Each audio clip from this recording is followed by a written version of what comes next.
dérive. De mon point de vue personnel, j'ai eu un moment de ma carrière où j'enseignais en maternelle.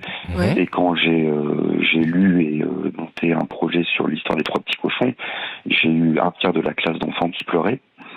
Et donc, on m'a fortement conseillé. Peut-être que tu l'as raconté de quelle façon. Tu sais, le mec, il a fermé les rideaux. Il a fermé les rideaux, il a mis la classe dans le noir, il a mis son portable sous son visage, il a mis en lampe torche. Il était là. L'histoire des 3 petits cochons.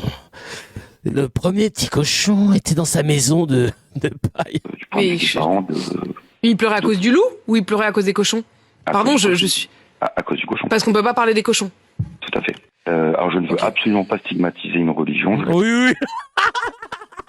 Oui, genre, je veux absolument pas stigmatiser une religion, mais t'as capté ce que j'allais faire. Parce que faut savoir que c'est vrai que le cochon, en islam, il est sacré. J'ai déjà entendu des gens dire ça. Ah ouais, mais c'est parce que le cochon, il est sacré chez les musulmans.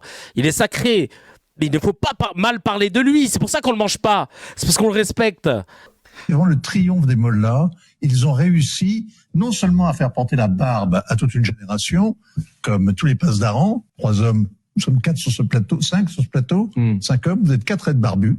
Et non seulement les gars de la Révolution ont réussi ça, mais ils ont réussi aussi à C'est pas l'ayatollah Khomeini qui fait que nous avons une barbe de 2 jours ou 3 jours. Moi, je me rappelle quand je suis allé en Iran, dans les années 80, j'étais très surpris parce qu'il y avait partout des types qui portaient une barbe de 8 jours, de 3 semaines, de 3 mois. Bon. Et ben maintenant, c'est comme ça. Enfin, ne voyez pas de message dans ma barbe qui est légère. Pas l'ayatollah Khomeini qui fait que nous avons une barbe de 2 jours ou 3 jours. Moi, je me rappelle Non mais frère, merci Monsieur Propagande pour ce montage. Mais vous avez vu le niveau français des gens qui interviennent. On a l'autre qui a bouffé du gigot et il y a un musulman autour de la table qui lui dit « Ah, c'est un peu sec, ça doit être de la viande halal. » Il a aucune preuve. Il fait une pétition, on l'invite pour dire « Ouais, on en a marre de la viande halal. » Cuisinait un gigot d'agneau un soir et de l'avis de tout le monde, il était moins goûteux et plus sec que d'habitude. Et un des invités musulmans nous a confirmé qu'il s'agissait plus que très probablement d'un gigot halal. Aucune preuve de ce qu'il a mangé. Hein. On l'invite, on l'écoute religieusement. Et ça